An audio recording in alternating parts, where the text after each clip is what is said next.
नमस्कार साथियों, toppers test के इस यूट्यूब चैनल पर आप सभी का हार्दिक स्वागत है।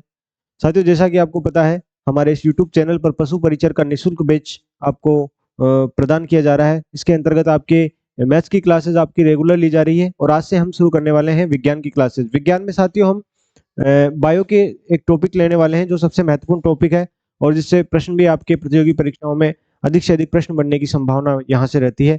तो बायो के अंतर्गत हम कोशिका वाला टॉपिक आज ले रहे हैं। यहाँ से हम अपने साइंस की शुरुआत करने जा रहे हैं। साथियों, जो हमारा कंटेंट रहेगा वो एनसीईआरटी बेस पर हम आपको कंटेंट प्रोवाइड कराने की कोशिश करेंगे। चलिए आज शुरू करते हैं। हमारी पहली क्लास है साइंस की क्लास। हमारे टॉपिक का नाम है कोशिका, पादप एवं जंतु कोशिका, संरचना और कार्य। इनकी संरचना भी पढ़ेंगे, कार्य भी पढ़ेंगे और दोनों कोशिकाओं के बारे में हम डिटेल से पढ़ने वाले हैं। सबसे पहले हम कोशिका के जो सिंपल जो फैक्ट है कुछ उनके बारे में देखते हैं। भाई, कोशिकाओं का अध्ययन क्या कहलाता है? कोशिकाओं का अध्ययन जिस विज्ञान की जिस शाखा के अंतर्गत किया जाता है वो कहलाती है साइटोलॉजी। जीवों का शरीर कोशिकाओं से मिलकर बना होता है। कोशिकाओं से मिलकर जीवों का शरीर बना होता है। जैसे कोशिकाएं होती क्या है, जैसे अपने केमिस्ट्री के अंतर्गत हम पढ़ते हैं कुछ संसार के सभी पदार्थ जो है जो जिस छोटे से छोटे कण से मिलकर बने होते हैं वो कहलाता है परमाणु। और दूसरे तरीके से आप समझ सकते, उसी प्रकार सजीवों में जो होता है, सजीवों में जो शरीर है उनका जिस छोटी से छोटी इकाई से मिलकर बना होता है वो कहलाती है कोशिका। किसी दीवार को बनाने के लिए जिस प्रकार से हम एक एक ईंट मिलकर दीवार को, एक एक ईंट को चुनने से दीवार खड़ी होती है, उसी प्रकार एक एक कोशिका मिलकर हमारे शरीर का निर्माण करती है। जो सबसे छोटी इकाई हुई हमारे शरीर की वो होती है कोशिका। तो कोशिका प्रत्येक जीवधारी की आधारभूत संरचनात्मक और क्रियात्मक इकाई है। संरचनात्मक कैसे? यानी शरीर की जो संरचना का निर्माण करने में जो सबसे अहम योगदान होता है वो कोशिका का होता है। सबसे मूलभूत जो है उसकी इकाई वो कोशिका है। क्रियात्मक क्रियात्मक कैसे? हमारे सजीवों के शरीर में जितनी भी क्रियाएं संपन्न होती है, श्वसन हो, जनन हो, उत्सर्जन हो, पाचन हो, जितनी भी क्रियाएं संपन्न होती है उनमें जो सबसे मूलभूत जो इकाई कार्य करती है वो करती है कोशिका। इसलिए संरचनात्मक भी कहते हैं, क्रियात्मक भी कहते हैं। और इसकी खोज के बारे में हम बात करते हैं। कोशिका की खोज सबसे पहले हमारे पास एक वैज्ञानिक थे 1665 में। एक वैज्ञानिक आते हैं रॉबर्ट हुक। उन्होंने जो सबसे पहले कोशिकाओं की खोज की थी वो कोशिकाएं थी मृत कोशिकाएं कॉर्क पादप में उन्होंने खोज की थी। इसके बाद 1674 में ल्यूवेनहॉक, इनका पूरा नाम है एंटोनी वॉन ल्यूवेनहॉक, आपको याद रखना है केवल ल्यूवेनहॉक। उन्होंने विकसित स्वतंत्र सूक्ष्मदर्शी के द्वारा सबसे पहले जीवित कोशिकाओं का अध्ययन किया या जीवित कोशिकाओं की खोज की। इसलिए जीवित कोशिकाओं की खोज का श्रेय दिया जाता है ल्यूवेनहॉक को। अगली, कोशिका के केंद्रक की खोज रॉबर्ट ब्राउन ने की। कोशिकाएं होती है कई प्रकार से, कई किसी भी आकार में कोशिकाएं हो सकती है, गोल भी हो सकती है, अनियमित आकार की हो सकती है या इस प्रकार से हो सकती है, लेकिन उसमें मध्य में या परिधि के भाग में किसी भी भाग में एक केंद्रक जरूर होगा, केंद्रक पाया जाता है।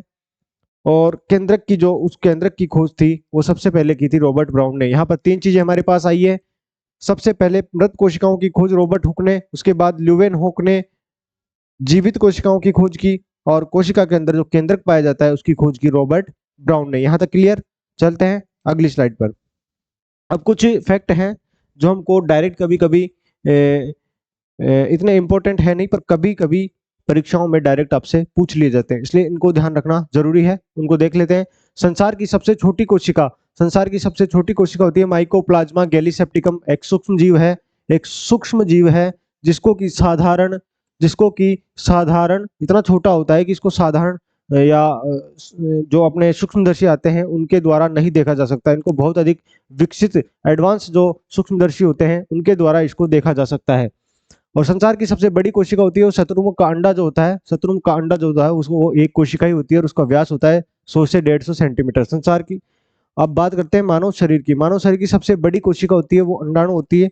मानव शरीर की सबसे बड़ी कोशिका अंडाणु होती है। इसके बाद मानव शरीर की सबसे छोटी कोशिका की बात करते हैं, सेरिबेलम की ग्रेन्यूल या शुक्राणु जो है मानव शरीर की सबसे छोटी कोशिका होती है। सबसे लंबी कोशिका की बात करते हैं तो हमारे पास आती है तंत्रिका तंत्र की कोशिका जो होती है वो होती है हमारे पास सबसे लंबी कोशिका। ये मानव शरीर में जो हमने छोटी क्लासेस में, विज्ञान की क्लासेस में हमारे पास एक ऐसा चित्र बनाते थे हम, तंत्रिका कोशिका का नामांकित चित्र बनाइए, उसमें इस प्रकार का हमारे पास चित्र बनाया जाता था। ये होती थी हमारे पास तंत्रिका कोशिका। तो जो सबसे लंबी कोशिका है वो होती है तंत्रिका, तंत्रिकी कोशिका। और पादपों में बात करें, पादपों में सबसे बड़ी कोशिका एस्टाबुलरिया एक पादप का नाम है। इसकी जो कोशिका होती है वो सबसे लंबी कोशिका होती है। पादप में सबसे छोटी कोशिका होती है माइक्रोसिस्ट की।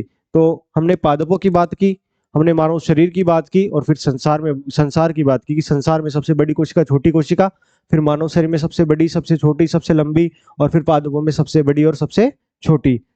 अब चलते हैं अपनी अगली स्लाइड की तरफ से। कोशिका के आधार पर जो जीव हैं उनको दो प्रकार से बांटा गया है, एक कोशीय और बहुकोशीय। जैसा कि नाम से स्पष्ट है, एक कोशीय जिनमें जिनमें जिन जीवों का शरीर केवल एक कोशिका से ही बना होगा, यानी कि एक कोशिका ही होगी और वही उन जीवों का शरीर होगा। तो एक कोशिकीय जीव इसके अंतर्गत आते हैं जिनका शरीर एक कोशिका से बना होता है, जैसे अमीबा और क्लेमाइडोमोनास, ये इनके उदाहरण हैं जो कि आपको ये उदाहरण जरूर याद रखने हैं। और बहुकोशीय जीवों में आते हैं जिनका शरीर अनेक कोशिकाओं से बना होता है, जैसे मनुष्य और जो साधारण जीव जंतु है, पेड़ पौधे हैं, वो बहुकोशीय होते हैं। अब आगे बढ़ते हैं हम। हमने अभी पढ़ा था कि कोशिका जो होती है शरीर की संरचनात्मक एवं क्रियात्मक इकाई होती है। सबसे छोटी इकाई जो होती है शरीर की संरचनात्मक क्रियात्मक, वो होती है कोशिका। तो कोशिका किस प्रकार से शरीर का निर्माण करती है? कई कोशिकाएं जो होती है मिलकर ऊतक का निर्माण करती है। ऊतक जो है, कई ऊतक मिलकर बनाते हैं हमारे पास अंग, और अंग मिलाकर बनाते हैं हमारे पास तंत्र, और तंत्रों के मिलने से बनता है हमारे पास शरीर। तो कोशिका से बना अंग ऊतक, ऊतक से बना अंग, अंग से बना तंत्र, और तंत्र से बनता है हमारे पास शरीर। इस प्रकार से जो बृहत्तम संरचनात्मक इकाई सजीवों की जो होती है शरीर उनका, वो उस शरीर की सबसे छोटी से छोटी जो इकाई होती है वो होती है कोशिका। अब अगली बात यहाँ पर देखते हैं हम, कोशिका में पाए जाने वाले केंद्रक की उपस्थिति के आधार पर कोशिकाओं के प्रकार। ये तो थे जीवों के प्रकार, भाई कोशिकाओं के आधार पर जीव कितने प्रकार के होते हैं। अब पढ़ते हैं हम कोशिका कितने प्रकार की होती है उसमें केंद्रक की उपस्थिति के आधार पर। अब कोशिका भी दो प्रकार की होती है, प्रोकैरियोटिक और यूकैरियोटिक। अब प्रोकैरियोटिक और यूकैरियोटिक क्या होती है, अब अगली स्लाइड में पढ़ेंगे। उनको एक साथ टेबल में जमाते हुए, उनके बीच में अंतर करते हुए, उनको एक साथ हम प्रोकैरियोटिक और यूकैरियोटिक कोशिकाओं को समझने का प्रयास करेगा। और इनके बीच जो अंतर है वो ही काफी इंपॉर्टेंट है। प्रोकैरियोटिक कोशिका और यूकैरियोटिक कोशिका, देखो प्रोकैरियोटिक और यूकैरियोटिक, इनमें सबसे मेजर जो अंतर है वो होता है इनमें केंद्रक की उपस्थिति का। प्रोकैरियोटिक कोशिकाओं में स्पष्ट केंद्रक पाया ही नहीं जाता, या केंद्रक या स्पष्ट केंद्रक कह दो। कभी कभी क्या है कि स्पष्ट केंद्रक इसलिए बोलते हैं कि केंद्रक के जैसी संरचना, केंद्रक होता नहीं है पर केंद्रक की जैसी संरचना होती है, तो उसको कभी कभी केंद्रक मान लिया जाता है, उसको केंद्रक समझ लिया जाता है। इसलिए हम यहाँ पर एक शब्द यूज करते हैं, स्पष्ट केंद्रक। तो इनमें जो है स्पष्ट केंद्रक का अभाव होता है, इनमें स्पष्ट केंद्रक का अभाव होता है, जबकि यूकैरियोटिक कोशिकाओं में पूर्ण विकसित केंद्रक पाया जाता है। सबसे मेजर अंतर है केंद्रक झिल्ली, केंद्रक के चारों ओर एक झिल्ली पाई जाती है, और केंद्रिका, केंद्रक के अंदर केंद्रिका पाई जाती है। जब हम आगे कोशिका के अंग पढ़ेंगे तो उनमें इन सभी का डिटेल से अध्ययन करेंगे। अभी सिर्फ हम अंतर देख रहे हैं प्रोकैरियोटिक और यूकैरियोटिक कोशिकाओं में। सबसे पहला अंतर था केंद्रकों का अभाव होता है और इनमें केंद्रक पाया जाता है। इसमें केंद्रक झिल्ली और केंद्रिका अनुपस्थित होती है, इसमें केंद्रक झिल्ली और केंद्रिका दोनों उपस्थित होती है। अगली बात, इनमें गुणसूत्रों की संख्या केवल एक होती है, जबकि उनमें एक से अधिक गुणसूत्र पाए जाते हैं। कोशिका द्रव्य, कोशिका के अंदर कोई कोशिका होती है उसके अंदर द्रव्य भरा होता है, बीच में केंद्रक होता है। तो कोशिका द्रव्य में कोशिका झिल्ली युक्त कोशिकांग जैसे माइटोकॉन्ड्रिया, हरित लवक, गोल्जिकाएं अनुपस्थित होते हैं। ये कोशिका के अंदर उन अंगों के नाम है जिनके चारों कोशिका झिल्ली पाई जाती है, यानी कोशिका झिल्ली युक्त अंग है ये इनमें अनुपस्थित होते हैं। ये प्रोकैरियोटिक कोशिकाओं में अनुपस्थित होते हैं, जबकि झिल्ली युक्त सभी कोशिकांग इसमें उपस्थित होते हैं। 70S प्रकार के, ये राइबोसोम का प्रकार होता है। 70S और 80S दो प्रकार के राइबोसोम होते हैं। ये अपने लिए ज्यादा डीप जाने की चीज है नहीं, हमको सिर्फ याद रखना है 70S प्रकार के राइबोसोम पाए जाते हैं इनमें, जबकि इन कोशिकाओं में यूकैरियोटिक में जो है 70S और 80S दोनों प्रकार के राइबोसोम पाए जाते हैं। लास्ट है इनमें डीएनए प्रोटीन के साथ जुड़ा नहीं होता है, एम हिस्टोन प्रोटीन का पूर्णतः अभाव होता है। हमारे जो केंद्रक होता है उसमें डीएनए पाया जाता है और डीएनए के साथ एक प्रोटीन पाई जाती है, हिस्टोन प्रोटीन।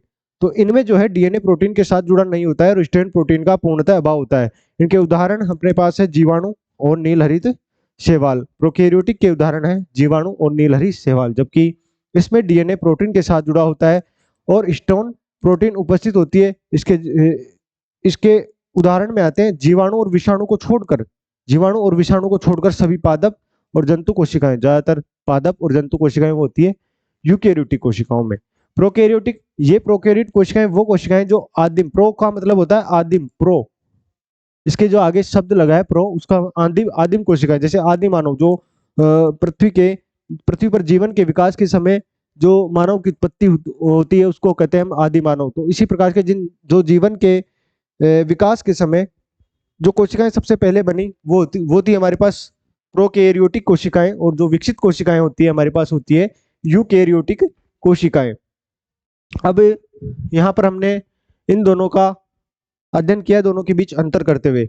अब आगे हम देखते हैं कि हमारे पास आता है कोशिका सिद्धांत। कोशिका सिद्धांत होता क्या है कि जब कोशिका की खोज हुई उसके बाद कोशिका को समझाने का प्रयास वैज्ञानिकों के द्वारा किया गया, जिसके अंतर्गत उन्होंने बताया कि भाई कोशिका को किस प्रकार से क्या माना जाए, किस प्रकार से इनको समझा जाए। तो सबसे पहले हमारे पास 1838-39 के लगभग, ये डेट आपके लिए, ये सन आपके लिए इंपॉर्टेंट है नहीं। सबसे इंपॉर्टेंट जो चीज है आपके पास, दो वैज्ञानिक थे, जंतु वैज्ञानिक थे थियोडोर स्वान, और पादप वैज्ञानिक थे मैथियस स्लाइडन। मैथियस स्लाइडन, ये पूरे नाम भी याद नहीं रहते तो आपको स्वान और स्लाइडन, स्लाइडन और स्वान, स्लाइडन और स्वान, या स्वान या स्लाइडन, ये नाम याद रखने, क्योंकि आप वहां आपको डायरेक्ट पूछा जाएगा कोशिका सिद्धांत सर्वप्रथम किसने प्रस्तुत किया। बहुत बार आया हुआ क्वेश्चन है, स्वान और स्लाइडन डायरेक्ट पूछता है आपको, शॉर्ट में भी आप स्वान और स्लाइडन के रूप में याद कर सकते हो। तो इन्होंने जो है कोशिका सिद्धांत प्रस्तुत किया, और इस कोशिका सिद्धांत में मुख्य रूप से जो बातें बताई गई थी वो ये बातें थी। इन बातों को हम चारों को एक एक करके समझेंगे। सबसे पहले उन्होंने बताया कि प्रत्येक जीव का शरीर एक या अनेक कोशिकाओं से बना होता है, या तो एक कोशिका होगी या अनेक कोशिका होगी। एक कोशीय होगा तो उसमें एक कोशिका होगी, बहुकोशीय होगा तो उसमें अनेक कोशिकाओं से मिलकर उनका शरीर बना होगा। कोशिका सभी जीव क्रियाओं की मूलभूत इकाई है, मूलभूत इकाई है। जितनी भी शरीर के सजीवों के शरीर में क्रियाएं होती है उनकी मूलभूत इकाई जो होती है वो कोशिका होती है। कोशिका आनुवांशिकी की इकाई है क्योंकि इसके केंद्रक में आनुवांशिक पदार्थ पाया जाता है। आनुवांशिकी मतलब लक्षणों का एक पीढ़ी से दूसरी पीढ़ी में स्थानांतरित होना, माता पिता से उनके संतानों में लक्षणों का स्थानांतरित होना आनुवांशिक कहलाता है। और आनुवांशिकी की जो प्रक्रिया होती है वो कोशिका की वजह से ही संपन्न हो पाती है। कोशिका के केंद्रक में डीएनए पाया जाता है, डीएनए में जीन होते हैं, और जीनों के माध्यम से हमारे लक्षण हम एक पीढ़ी से दूसरी पीढ़ी में जाते हैं।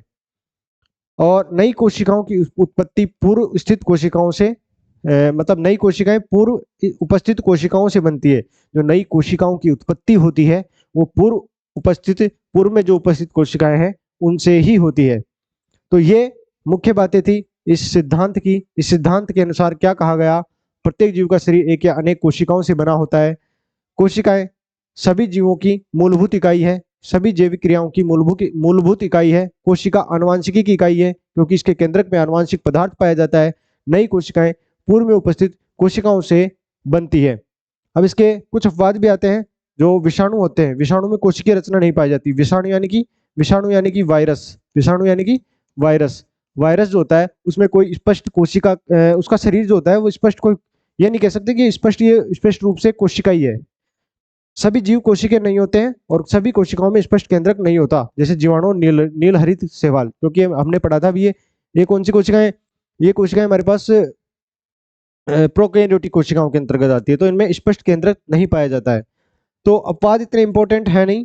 बाकी सिद्धांत के अंतर्गत ये 4 पॉइंट जो है सबसे इंपॉर्टेंट है। सबसे इंपॉर्टेंट कोशिका सिद्धांत में आता है कि कोशिका सिद्धांत में कोशिका के बारे में बताया गया। सबसे पहले कोशिका सिद्धांत किसने दिया? सबसे पहले कोशिका सिद्धांत देने वाले 2 वैज्ञानिक थे, स्लाइडन और स्वान। इसके बाद में जो कोशिका सिद्धांत में मुख्य बातें बताई गई वो 4 बातें बताई गई, ये हमने अच्छी तरीके से यहाँ पर समझ लिए। साथियों, आज हम इस कोशिका वाले टॉपिक में इतना ही। आगे हम पढ़ेंगे कोशिका के अंदर जो इसकी संरचना है, अलग अलग संरचना, जंतु कोशिका और पादप कोशिका की संरचना, और इसके अंदर जो कोशिकांग पाए जाते हैं उनके बारे में एक एक करके हम डिटेल से पढ़ेंगे। तब तक के लिए आज हमारी क्लास को यहीं पर विराम देते हैं। और हमारा जो यूट्यूब चैनल है आप सभी इसको शेयर करें, सब्सक्राइब करें, लाइक करें वीडियो को। इस वीडियो की लिंक को आप अपने साथियों तक, अपने दोस्तों तक शेयर करें। और हमारे टेलीग्राम पर टॉपर्स टेस्ट नाम से आप सर्च करें, टेलीग्राम चैनल से आप जुड़े, जहां पर आपको इस क्लास की PDF और क्लासेस की सूचना आपको निरंतर मिलती रहेगी। धन्यवाद।